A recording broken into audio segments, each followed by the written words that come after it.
In Norway, there is a cheese that looks like a block of caramel, brown, smooth, and slightly sweet. It is made not from curds, but from whey, slowly cooked until the sugars caramelize. Most people would not call it cheese. Norwegians disagree. Cheese is not a product.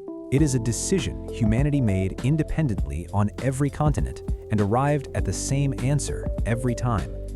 12 cheeses, one complete breakdown.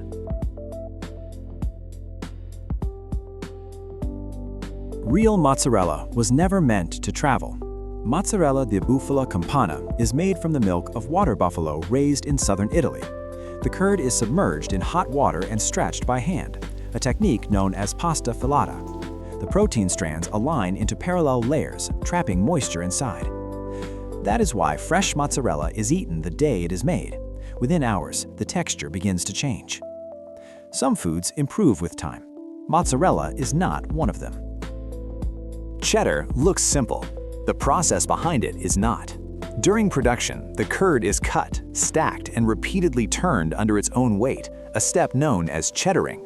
This forces out the whey and builds proteins into dense layers, creating the characteristic texture. The method originated in the English village of Cheddar centuries ago. Today, the name appears on supermarket shelves around the world. The orange color is annatto dye, first added in the 17th century to mimic the shade of summer milk from grass-fed cows. The tradition remained long after the reason disappeared. In mass production, the cheddaring process is often simplified or mechanized. The name traveled, the method did not always follow. Emmental is famous for its holes. They are not a defect, and they are not decoration. The bacterium, Propionibacterium freudenreich, consumes lactic acid and releases carbon dioxide. The gas cannot escape the dense mass of the cheese and forms rounded pockets, the large eyes that measure 2 to 4 centimeters across.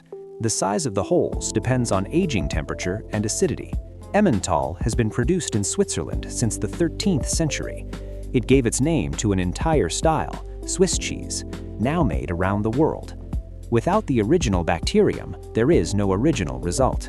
The holes are the signature of Propionibacterium. Without it, the cheese does not exist.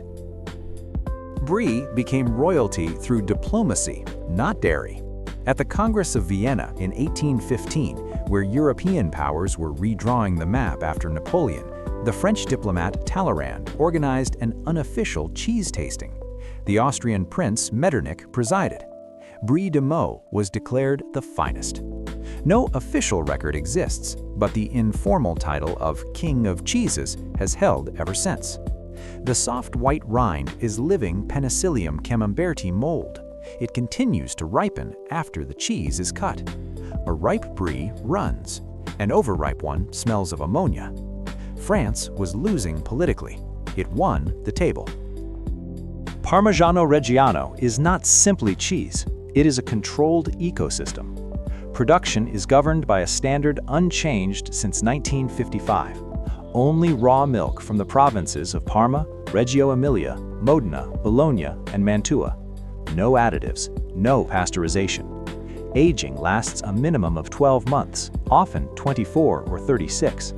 During that time, moisture leaves and proteins crystallize into white granules of tyrosine that crunch between the teeth.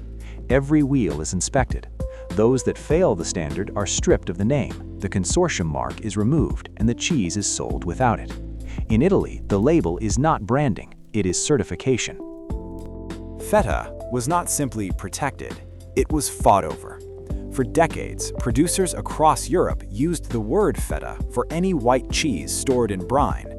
Greece argued the name belonged to a specific tradition, sheep's milk cheese, or a blend with up to 30% goat's milk, aged in brine and produced within defined regions of the country. In 2002, the European Commission registered feta as a protected designation of origin. Denmark and Germany challenged the decision. In 2005, the Court of Justice of the European Union confirmed the protection as final. The dispute lasted years. In the end, the name stayed with Greece. The recipe was never the real battle, the word was. Gouda changes dramatically with time. Young wheels, aged between 4 and 8 weeks, soft, pale yellow, and mild in flavor. As the cheese ages, moisture leaves and sugars concentrate. The texture hardens, the flavor deepens. The oldest Gouda ages for more than a year. Crystals of calcium lactate form inside the paste, and the taste becomes almost caramel-like. The wax coating is not packaging. It is a protective layer that controls moisture loss and shapes the rate of aging. Red wax means a young cheese. Black means aged. One cheese, two entirely different results. Age rewrites the recipe. Roquefort is defined by its caves. The cheese must age in the natural limestone caverns of Cambalou, near the village of Roquefort-sur-Soulzon in southern France. Cold air flows through cracks in the rock known as florines, creating the environment in which Penicillium roquefortine naturally lives. The mold spores enter the cheese mass and form blue-green veins throughout. To ensure even growth, up to 100 needle holes are made in each wheel. Oxygen travels through the full depth of the paste. In 1925, Roquefort received AOC status, the first cheese in France to do so. 6 centuries, the same cave, the same mold, the same result. Geography became an ingredient. Halloumi behaves differently from most cheeses. Under heat, it does not melt. It holds its shape. This property comes from a specific step in production. After forming, the curd is reheated in hot whey. This second heating, combined with the low acidity of the mass, alters the protein structure and makes the cheese thermally stable. The surface browns on a grill or in a pan. The interior stays firm. Halloumi has been produced in Cyprus since the 16th century, traditionally from a blend of sheep's and goat's milk. In 2021, it received DOP status as an exclusively Cypriot product. Most cheeses disappear in a pan. Halloumi survives it. Morbier was once a practical solution to a farming problem. In the 18th century, dairy farmers in the Jura Mountains made cheese twice a day, after the morning milking and again in the evening. The milk from one milking was not enough to fill a mold. The leftover curd was covered with a thin layer of wood ash to protect it from insects overnight. The next morning, fresh curd was added on top and pressed together. The line of ash remained inside. Today, the ash in Morbier is decorative. Food safety regulations no longer permit it as a preservative, but the line was kept as a visual identity. A mark of necessity became tradition. The tradition outlasted the necessity. Mimolette owes its appearance to microscopic workers. On the outside, a gray, cratered surface like a lunar rock. On the inside, a deep orange paste, the color of pumpkin. The craters are not accidental. Cheese mites, Acarius cero, are deliberately introduced to the rind during aging. They bore microscopic channels through the surface, allowing airflow and contributing to the characteristic earthy, nutty flavor. The wheels are periodically brushed and reseeded for even distribution. In 2013, shipments of Mimolette to the United States were effectively halted after regulators objected to the concentration of mites on the rind. French producers refused to change the process. In France, the mites are part of the recipe. In America, they were considered contamination. Perspective changes everything. Brunost does not begin with curds. Producers take whey, the liquid most dairies discard, and slowly cook it for hours. As the water evaporates, the lactose caramelizes and the liquid thickens into a dense brown paste. The flavor is sweet, salty, and slightly tangy, closer to caramel than to traditional cheese. In Norway, Brunost is sliced thin and eaten on bread. It has been produced since 1863. Today, it is exported to more than 25 countries. The cheese was born from what most dairies used to throw away. Waste became tradition.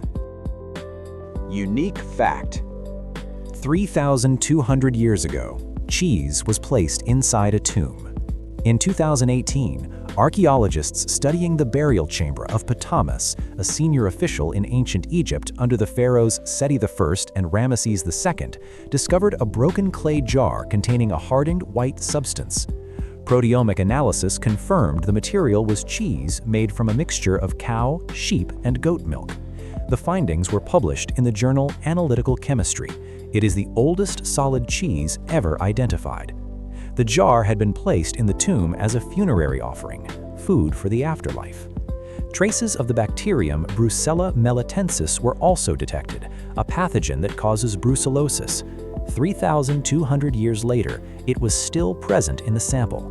The cheese survived 32 centuries.